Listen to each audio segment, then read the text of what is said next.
Assalamualaikum warahmatullahi wabarakatuh. Perkenalkan nama saya Malvina Giza Ostatia. Di sini saya akan mempresentasikan PPT saya, eh, mata kuliah dari ekowisata dengan judul Studi Integrasi Wisata Religius dan Wisata Bahari atau Objek Studi Kawasan Banten Lama dan Pelabuhan Karangantu.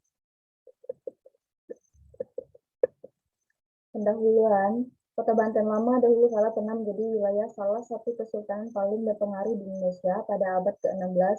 Kota ini dikenal sebagai salah satu kota pelabuhan paling signifikan di Tanah Jawa selama fase sejarah ketiga. Ketiga Islam memerintah sampai masa kolonial Belanda. Kota ini membawa Kesultanan Banten menjadi salah satu kerajaan paling kuat yang melawan kolonialisme dan salah satu kekuatan politik dan ekonomi paling signifikan di Tanah Jawa sebelum Republik Indonesia dibentuk. Sayangnya kejayaan ini berakhir dengan jatuhnya Kota Banten Lama ke tangan pemerintah kolonial Belanda. Situs bersejarah ini memiliki sisa beberapa bangunan benteng, dan reruntuhan yang bersebar di area seluas 10 hektar dan sekarang menjadi kawasan warisan budaya nasional diakui. Di dalam Kota Tua Banten Lama terdapat beberapa objek bersejarah yaitu Masjid Agung Banten, situs lama Istana Surowo Sowon, Benteng Stelwich, Keraton Kaibon, Masjid Pecinan, Vihara Avalokiteshvara, dan Pelabuhan Karangantu. Di antara objek-objek bersejarah tersebut, Masjid Agung Banten dan Istana Surosowon menjadi ikon dan penarik terbesar pariwisata di Kota Banten Lama. Masjid Agung Banten adalah salah satu masjid tertua yang ada di Indonesia. Masjid ini merupakan masjid pusat penyebaran agama Islam di Banten. Masjid Agung Banten dibangun pertama kali oleh Sultan Hasanuddin pada abad ke-16. Selain nilai sejarah dan nilai religi di dalamnya, masjid ini juga mempunyai nilai keunikan di gaya arsitekturnya yang mencampurkan gaya bangunan Jawa dengan Cina dan Belanda. Tepat di dekat Masjid Agung Banten terdiri Istana Surosowon yang dahulu kala menjadi tempat tinggal sultan-sultan dari Kesultanan Banten. Istana Surosowon dibangun pada masa yang sama dengan Masjid Agung Banten, yaitu pada masa kekuasaan Sultan Hasanuddin. Pelabuhan Karangantu di masa kejayaan berperan besar sebagai pintu masuk perdagangan internasional di Pulau Jawa. Setelah runtuhnya Kota Banten Lama, pelabuhan ini sempat dilupakan hingga akhirnya kali fungsi menjadi pusat dagang perikanan dan penyeberangan.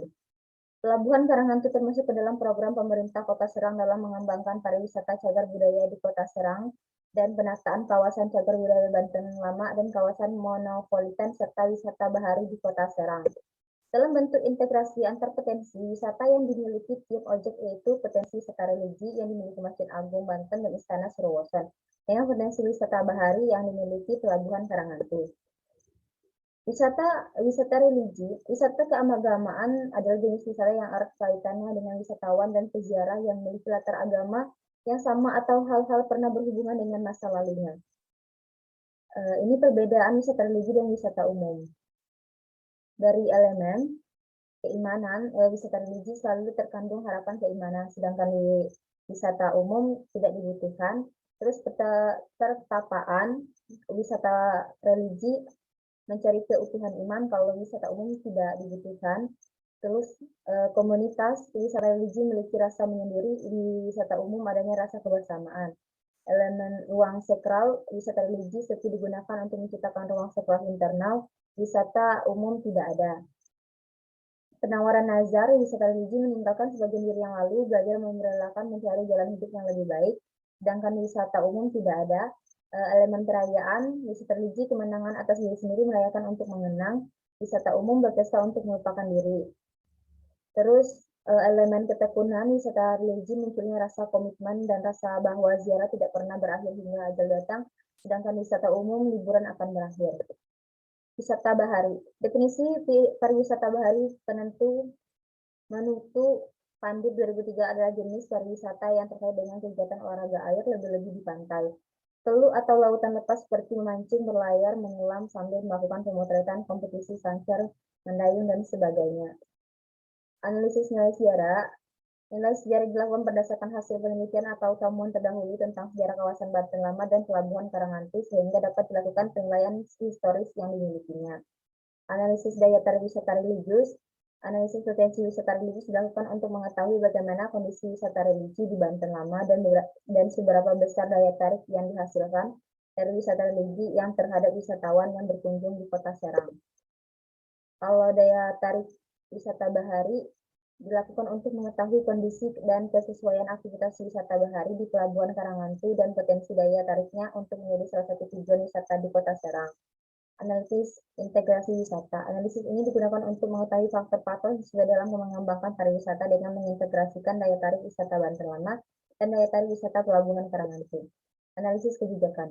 Peninjauan ini dilakukan dalam rangka mengenai dasar penerapan kawasan Banten Lama dan Pelabuhan Karangantu serta melihat seberapa besar dukungan kebijakan pemerintah dalam mendukung aktivitas wisata yang terdapat di kawasan cagar budaya Banten Lama. Ini adalah hasil analisis kebijakan. Ini adalah daya tarik wisata berdasarkan teori yaitu ada 3 unsur, yaitu something to see, something to do, dan something to buy. Rekonstruksi kesejarahan. Berdasarkan analisis sejarah, didapatkan bahwa objek sejarah Pelabuhan Karangantu banyak yang telah hilang bentuk maupun kekhasannya.